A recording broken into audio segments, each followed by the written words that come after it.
ଆଜିର ଏ ରେସିପିଟା ନା ବହୁତ ହି କମ୍ ଟାଇମ୍ରେ ବନିଯିବ, ମାନେ 15 ମିନିଟ୍ ଭିତରେ ହିଁ ରେସିପି ବନିଯିବ ଯଦି ଆପଣଙ୍କ ପାଖରେ ବିରି ଚାଉଳର ବ୍ୟାଟରଟା ରେଡ଼ି ହେଇକି ଅଛି। ତ ୱେଲକମ୍ କରୁଛି ମୋର ଆଉ ଗୋଟେ ନୂଆ ରେସିପିକୁ। ତ ଚାଲନ୍ତୁ ଲେଟ୍ ନ କରି ଷ୍ଟାର୍ଟ କରିବା। ମୁଁ ଏଠି ଆଳୁ ନେଇଯାଇଛି ଦୁଇଟା, ତାକୁ ୱାଶ୍ କରିକି ସିଝାଇବା ପାଇଁ ଛାଡ଼ି ଦେଇଛି ଟିକେ ଲୁଣ ପକାଇକି ଲୋ ଫ୍ଲେମ୍ରେ 3ଟା ସିଟି ଆସିବା ଯାଏଁ। ତାପରେ ଆକୁ ମୋତେ ଆଳୁଟାକୁ ବଘାରିବାର ଅଛି। ଯେହେତୁ ଏଇଟା ମୁଁ ବିନା ପିଆଜ ରସୁଣରେ ବନେଇଛି, ମୁଁ ଏଠି ପିଆଜ ଆଡ଼୍ କରିନି।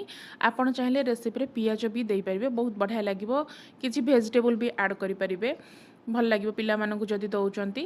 ଦେଖନ୍ତୁ ଏଠି ମୁଁ ତେଲ ପକାଇ ଦେଇଛି, ତାପରେ ଟିକେ ସୋରିଷ ଭୃଷଙ୍ଗ ପତ୍ର ପକାଇ ଦେଇଛି, ସିଝେଇକି ରଖିଥିଲି ଯେଉଁ ଆଳୁ ଦେଇଛି, ତା ଦେହରେ ଲୁଣ ଦେଇଛି, ହଳଦୀ, ଆଉ ଏଠି ବ୍ଲାକ୍ ସଲ୍ଟ ମୁଁ ଦେଇଛି, ଲଙ୍କା ପାଉଡ଼ର, ଏଠି ସୁଇଟ୍ କର୍ଣ୍ଣ ମୁଁ ଆଡ଼୍ କରିଛି।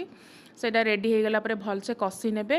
ତାପରେ ଆଉ ଗୋଟେ କଢ଼େଇରେ ମୁଁ ଏଠି ଟିକେ ତେଲ ପକାଇ ଦେଇଛି, ରିଫାଇନ୍ ଅଏଲ୍। ତାପରେ ଯେଉଁ ବିରି ଚାଉଳର ବ୍ୟାଟରଟାକୁ ଅଳ୍ପ ଦେଇଛି, ମଝିରେ ଆଳୁ ପୁର ଯେଉଁ ରେଡ଼ି କରିକି ରଖିଥିଲି ତାକୁ ଟିକେ ଦେଇଛି। ତା ଉପରେ ଏମିତି ଦେଖନ୍ତୁ ବିରି ଚାଉଳକୁ ବ୍ୟାଟରଟାକୁ ଫିଲ୍ କରିନେବେ।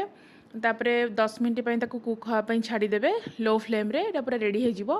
ତାପରେ ଉପର ପଟଟାକୁ ତଳକୁ ନଉଟାଇ ଦେବେ, କାହିଁକିନା ବୋଥ୍ ସାଇଡ଼୍ ଭଲସେ କୁକ୍ ହେବା ଦରକାର।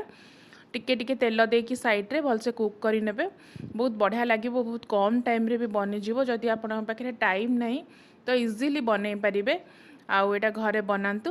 କେମିତି ଲାଗିଲା ମୋତେ ଡେଫିନେଟଲି କମେଣ୍ଟରେ କୁହନ୍ତୁ। ରହିଲି, ଜୟ ଜଗନ୍ନାଥ।